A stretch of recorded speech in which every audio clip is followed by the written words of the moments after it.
Hello everyone, welcome to this video. I'm here to talk to you about some of my favorite things, and this is one of my favorite videos to film, and I'm sure for you guys, one of the most anticipated videos of the month, because for me anyways, I mean, what's better than talking about things you really love, things you really enjoy, right? So I've got here today a whole selection of products I think are really worth your time checking out, and if you don't own them already, if you've never seen them, for goodness sakes, go take a look. All right, so I want to start off with an old favorite that, quite frankly, I feel like I don't mention it often enough just because I don't always own this product. For me, I do have a lot of holy grail favorite products, but because I like to try out so many new things, I don't always keep my favorites, you know, with me all the time because I have new things to use up. But this stuff is, believe me, one of my favorite foundations of all time, and this is the MAC Face and Body Foundation. Now, first off, I have this in the color C1. You may remember me talking about this from my eye mats video. That's when I first picked it up again, and I was matched to a C2.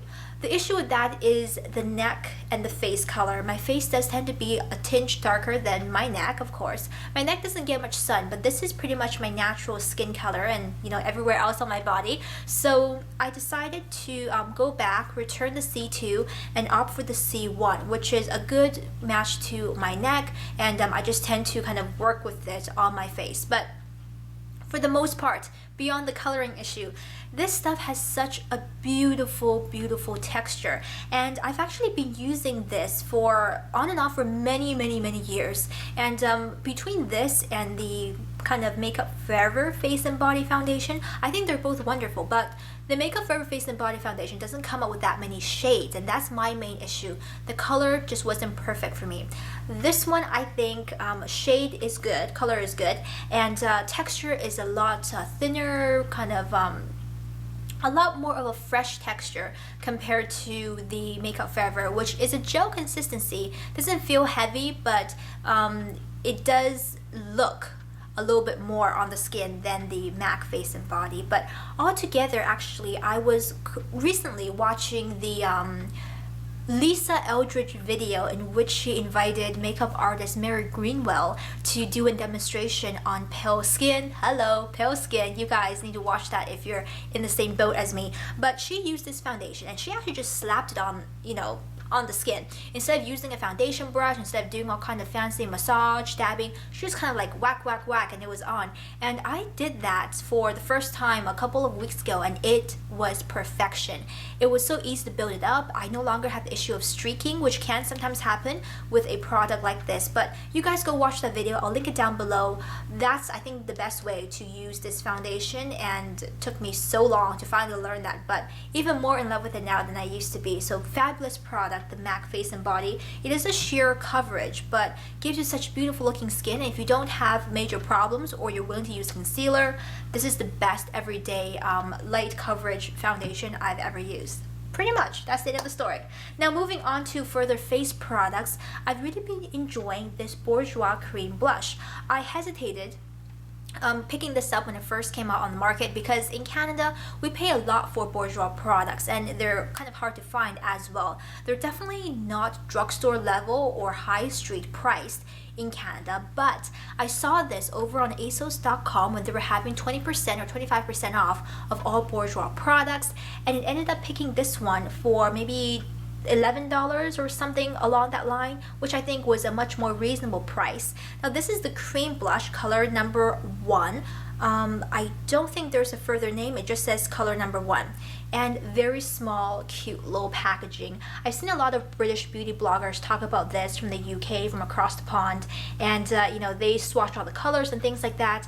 I picked up this one because it seemed to be that nude blush shade.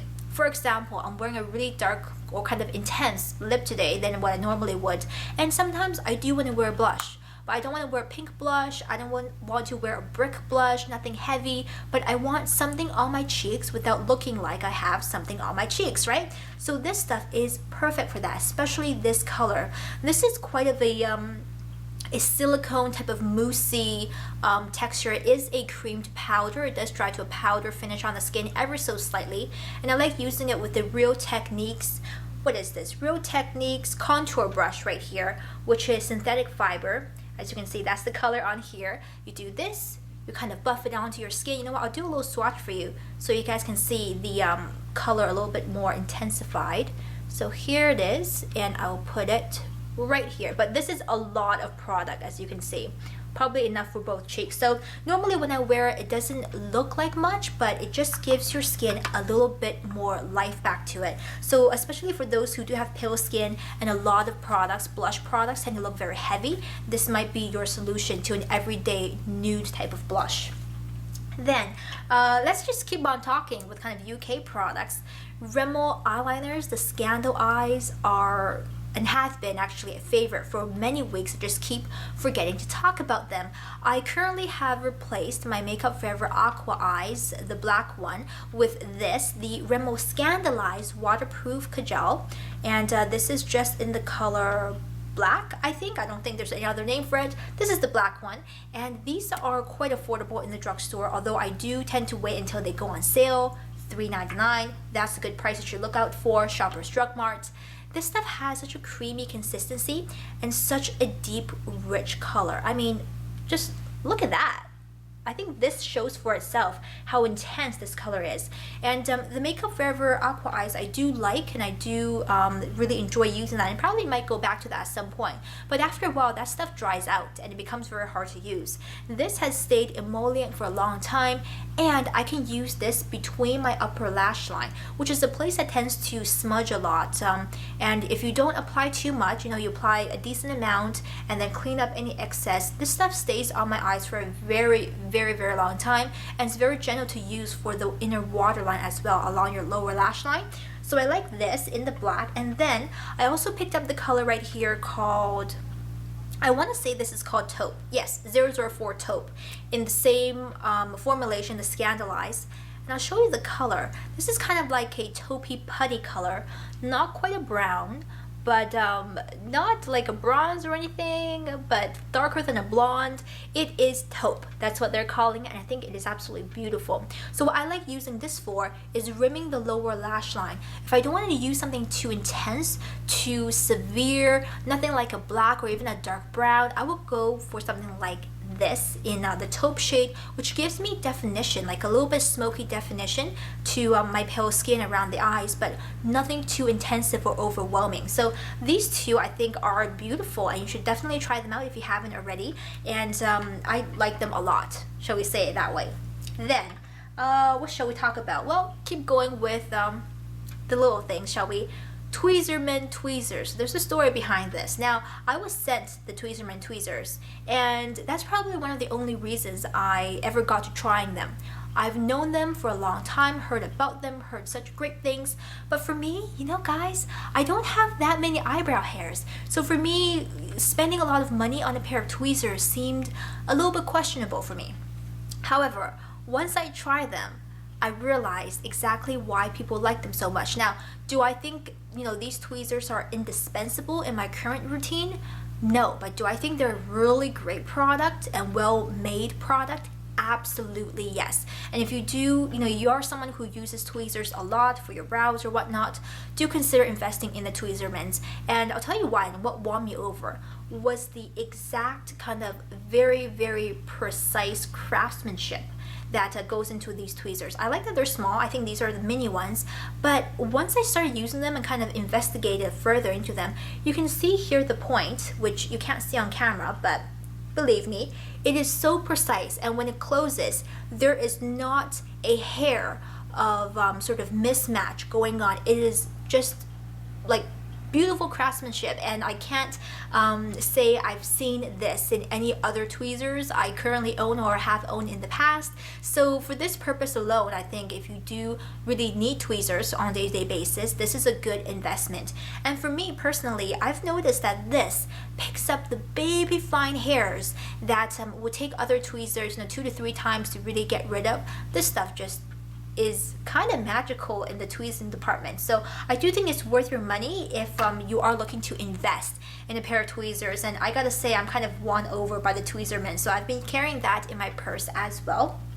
Then, last thing I want to talk about is a skincare product. Well, in the beauty section anyways, a skincare product. This is from the brand Etude House, and this is the Baking Powder Pore Crunch Scrub. Sounds a little funny, doesn't it? This is from their baking powder line, which is meant to be deep cleansing, thoroughly kind of exfoliate your skin. But this is my exfoliator I've been using for the past while, and you will have seen this in my skincare routine talk through. Baking Powder Pore Crunch Scrub comes in little packages like this. You rip this open. I can probably get 2 uses out of a single package, but I love how this really reminds me of that microdermabrasion exfoliating cream. I believe St. Ives used to have one that was very fine grit, and it just felt amazing on the skin. For those who do love exfoliators, who are a little bit addicted to exfoliating, I think you really like this one. Not only the portability, but just the fine grit texture of it. Of course, depending on how much pressure you put when you're using it, you can have a lighter, gentler exfoliation or something a little bit more intensive. But I think this stuff has sort of a great base to it, and it's creamy enough so it doesn't kind of slide around everywhere. I would use this on slightly dry, slightly damp skin, not super wet skin, or else the cream tends to turn too liquid and start rolling off your face. But I love the grit in this. I love how fine it is. I love how easy to use this. It's just a really great, decent product actually for not a very expensive price. I believe about 10 to 13 bucks for a package of 24 little guys. So I like this one a lot. Then last thing I want to talk about, not beauty related, but I thought it'd be fun to throw in something miscellaneous, a miscellaneous favorite from kind of the lifestyle section into these videos, and that is my Himalayan pink salt. I've been so absolutely addicted to this. I don't even know why. Maybe because it's pink and I think it looks kind of cute. But I picked this up at, I believe, Costco. Not sure if Costco over here in Canada or Costco in the States, but I'm pretty sure they have this in a lot of places. Mine is just the Kirkland brand from Costco, of course. And this is 13 ounces or 368 grams net weight. Now, Himalayan pink salt was something I didn't know much about. I've seen this in stores and I was always very intrigued. So according to the description, it says this is the purest, referred to as the purest salt in the world. Himalayan pink salt comes from the heart of the Himalayan mountains with hues of pink, red, and white. These vibrant colors are rich in natural mineral content. That's why it's colored. It's not like a white salt.